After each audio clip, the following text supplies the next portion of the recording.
Muslimin yang Allah rahmati sekalian, alhamdulillah thumma alhamdulillah. Bersyukur kita Allah Subhanahu wa taala kerana Allah masih lagi memberikan ruang juga peluang untuk kita hadir ke rumah Allah ini untuk sama-sama kita akan menunaikan solat Jumaat. Dan sebelum itu dalam ruangan yang masih yang ada ini saya diberikan ruang juga peluang untuk memperingati diri saya dan juga tuan-tuan tentang sedikit peringatan sempena dengan Ramadan Karim ni, insya-Allah. Dan alhamdulillah kita bersyukur kepada Allah Subhanahu wa taala kerana Allah memakbulkan doa-doa kita yang telah kita berdoa sebelum ini. Bila masuk sahaja Rajab, biasanya para imam akan berdoa, Allahumma barik lana fi Rajab. Alhamdulillah dah Allah memakbulkan doa kita yang telah pun terlepas pada bulan Rajab. Dan wa Sya'ban, alhamdulillah Allah masih lagi memakbulkan doa-doa kita untuk kita lepas pada bulan Sya'ban. Wa balighna Ramadan, dan minta kepada Allah Subhanahu wa taala supaya sampaikan kita, masukkan kita, capaikan kita dalam bulan Ramadan. Alhamdulillah Allah masih lagi memakbulkan doa-doa kita yang hari ini telah masuk pada 6 Ramadan, 6 Ramadan. Maka seharusnya lah kita mensyukuri atas nikmat, atas peluang juga ruang ini, yang mana Ramadan ini banyak yang boleh kita ambil untuk kita nak mengubati, untuk kita nak menghapuskan dosa-dosa kita yang telah lalu, yang setahun yang telah pun kita buat. Itulah juga yang dipesankan oleh baginda Rasulullah SAW. Man shoma Ramadana imanan wa ihtisaban ghufira lahu ma taqaddama min zambi. Siapa yang berpuasa, yang bersungguh-sungguh, yang nak mengharapkan keimanan dan juga berusaha bersungguh-sungguh untuk kita juga nak mendirikan dan nak menghidupkan dalam bulan puasa ini, Ramadan ini, maka Allah akan mengampuni kita dosa kita yang setahun yang dulu yang telah pun kita buat dosa. Dan kita kena akui bahawa kita yang lemah, innal insana la yakhlu khata' wa nisyan ini tidak akan terlepas daripada melakukan salah dan juga dosa. Semua kita ini ada melakukan dosa. Tak kira siapa diri kita, imam ke, Bilal ke, pengurusi surau, pengurusi masjid ke, CEO ke. Ini tuan-tuan, bulan yang Allah berikan kita untuk kita bertaubat kepada Allah Subhanahu wa taala, untuk kita berdoa kepada Allah Subhanahu wa taala. Ini kalau kita lihat dalam Al-Quran, kita buka muka surat 28 itu. Siapa yang ada Quran, buka muka surat 28 itu, yang mana Allah mewajibkan kita berpuasa ini berdasarkan pada ayat ya ayyuhallazina amanu kutiba alaikumusiyam, itu ayat 183 kan? Ayat yang kedua muka surat 28. Ayat yang paling bawah sekali, ayat 186 itu Allah sebutkan dalam bab berpuasa, kemudian Allah sebutkan wa iza sa'alaka ibadi anni fa inni qarib ujibu da'watad da'i iza da'an falyastajibu li wal yu'minu la'allahum yarshudun. Allah sebutkan apabila, wa iza, Allah menggunakan perkataan wa iza dan apabila, bukan fa ni maka bila kita lihat apabila, maknanya Allah telah bersedia. Wa iza sa'alaka ibadi anni fa inni qarib, apabila hamba-hambaku bertanyakan diriku, yakni Allah, sesungguhnya Allah amat dekat dengan kita. Apatah lagi pada bulan Ramadan ni tuan-tuan. Maka kalau Allah dekat dengan kita ni, minta apa jua pun Allah sebutkan ujibu da'watad da'i iza da'an, bila hamba-ku berdoakan kepadaku, minta dengan Allah Subhanahu wa taala, pasti Allah akan memakbulkan. Sebab dekat ni tuan-tuan. Maksud dekat ni, kita janganlah kata Allah tu dekat berada di mana-mana. Maka Ramadan ini Allah buka seluas-luasnya untuk kita nak mohon apa jua pun dengan Allah Subhanahu wa taala. Dan kalaulah kita boleh tamsilkan lah dengan realiti hidup kita ni tuan-tuan, Kalau siapa yang rapat dengan ayah, dia lebih sikit dapat. Siapa yang rapat dengan bos dapat markah tinggi, contoh. Siapa yang lebih dekat dengan Tok Imam dapat syafaat Tok Imam.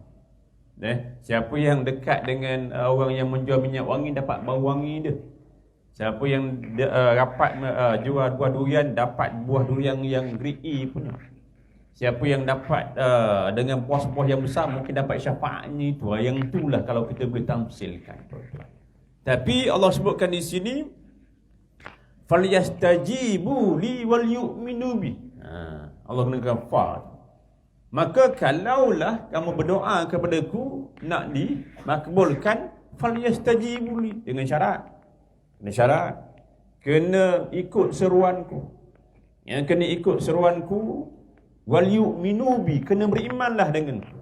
Maknanya kena ikut al-amru bil ma'ruf, kena buat perkara-perkara yang baik dan juga tinggalkan perkara-perkara yang mungkar ni. Sebab tu kita lihat Syekh Al-Maraghi bila sebut seperti istijabah tentang ini, maknanya kita kena buat. Kalau wajib puasa, kena puasa. Wajib solat, kena puasa, kena solat. Wajib zakat, kena zakat. Maknanya kena buat perkara-perkara yang telah Allah wajibkan, tinggalkan perkara yang Allah larang. Tapi yang nak disebutkan di sini, Ramadan ini adalah bulan yang Allah hampirkan, dekat. Bermaksud kita berdoalah apa jua pun tuan-tuan, Allah akan memakbulkan. Dan oleh kerana itulah sabda baginda Rasulullah SAW, hadis daripada Abu Hurairah sebutkan, salasatun la turaddu da'watuhum, 3 golongan yang Allah tidak akan tolak doa-doa ini. 3 golongan ini yang disebutkan oleh baginda Rasulullah SAW. Golongan yang pertama siapa? Golongan yang pertama adalah as-shaim hatta yuftir, orang yang berpuasa sehinggalah dia berbuka puasa. Maka doa orang ini Allah tidak akan tolak, tuan-tuan. Apatah lagi kita yang berada di hari Jumaat, bulan puasa ini, tuan-tuan, dalam rumah Allah, sambil-sambil kita beriktikaf itu, sambil-sambillah kita berniat, kita berdoa kepada Allah Subhanahu Wa Taala, dan juga dalam masa yang sama kita berada dalam satu majlis ilmu yang diumpamakan oleh baginda Rasulullah SAW sebagai taman-taman syurga. Dan kata ulama, sesiapa yang berada dalam satu majlis ilmu, sebenarnya dia telah pun berada dalam syurga Allah. Wahai ahli-ahli syurga sekalian, maka gunakan ruang juga peluang. Kalau yang duduk tengah-tengah WhatsApp ke telefon letak dulu tepi, berdoalah kepada Allah Subhanahu Wa Taala ketika ini. Sebab apa yang disebutkan oleh baginda Rasulullah SAW, selain daripada al-imam adil, pemimpin yang adil, orang yang dizalim. Cuma dalam hal ini perlu juga kita ingatkan, kadang-kadang orang kata, ustaz, setiap kali Ramadan saya memang berdoa, tapi macam tak makbul je. Macam tak makbul.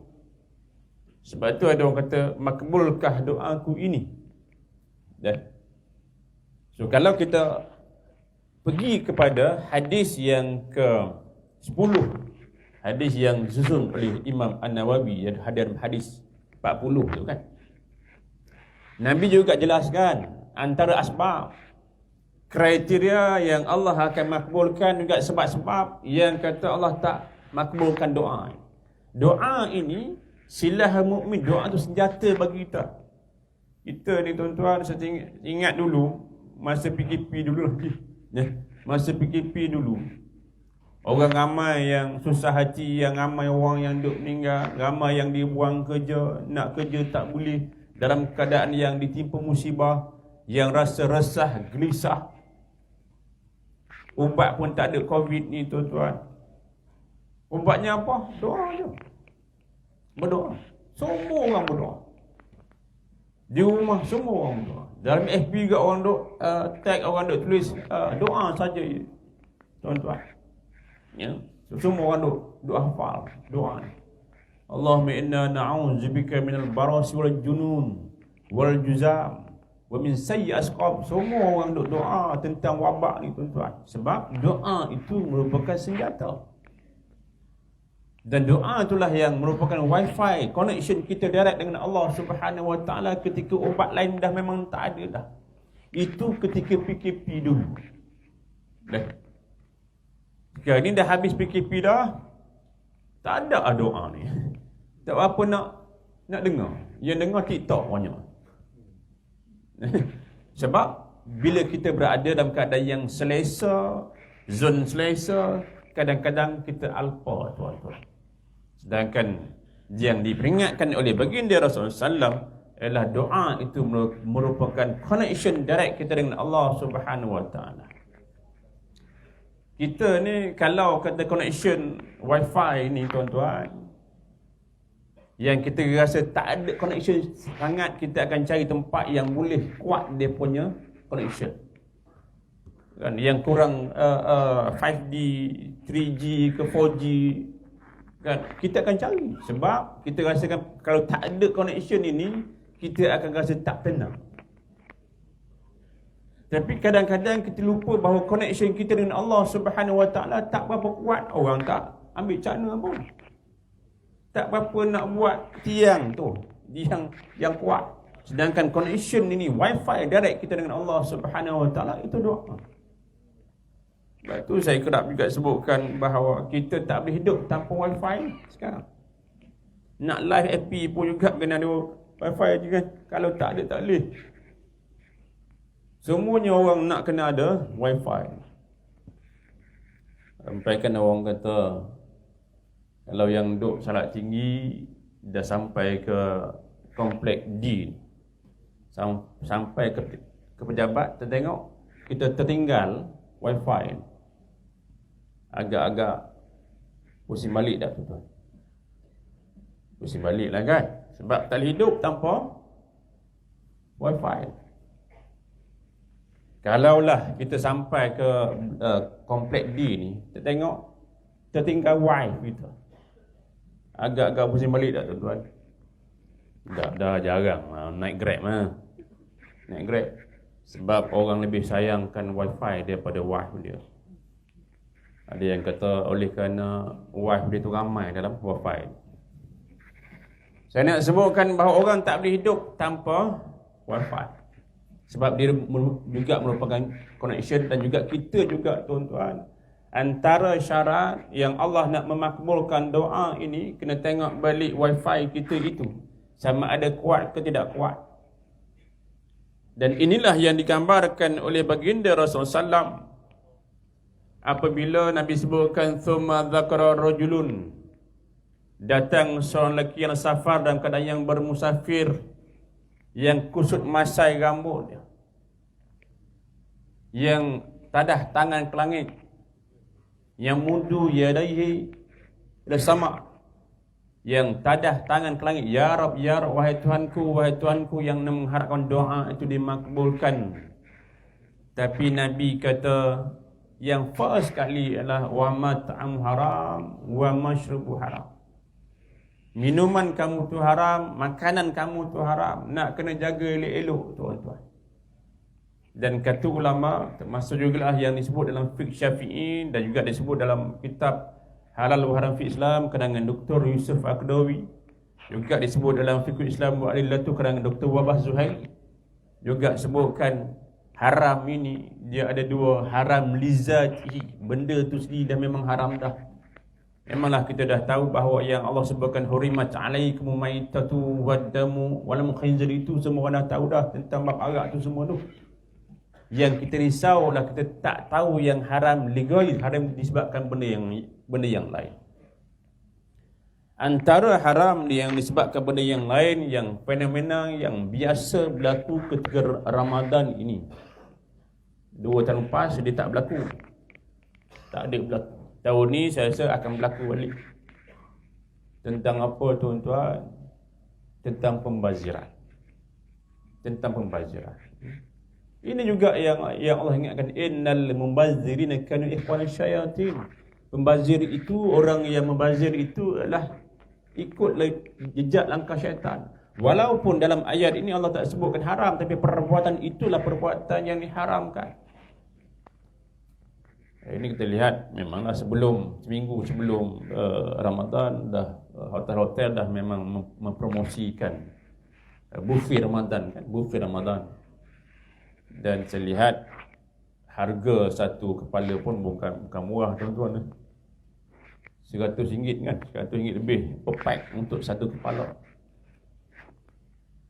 Dengan menunya lebih kurang dalam 400, ada 500 menu untuk hotel.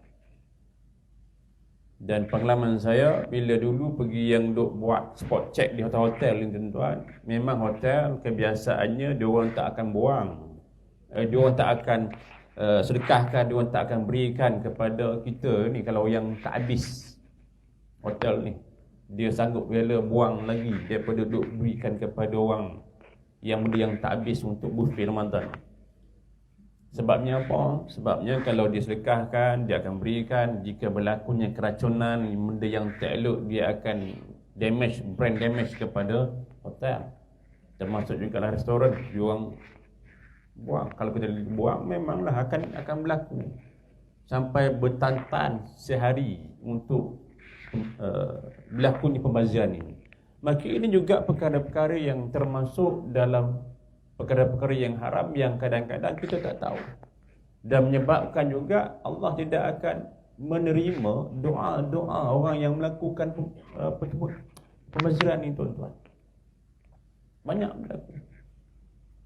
Bukan salah untuk kita nak pergi berbuka puasa di hotel ataupun juga di mana jua. Cuma dalam hal ini diperingatkan tentang itu. Sebab tu kadang-kadang kita lihat ada tempat yang kata kalau lebih tak habis kena denda lah. Tak habis kena denda.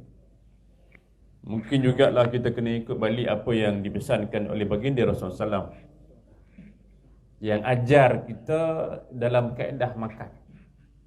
Dan kalau kita lihat dalam kitab Penawar Bagi Hati karangan Syekh Qadir Al-Mandili itu, dalam bab nak menjaga hati, hati ini diibarat sebagai raja.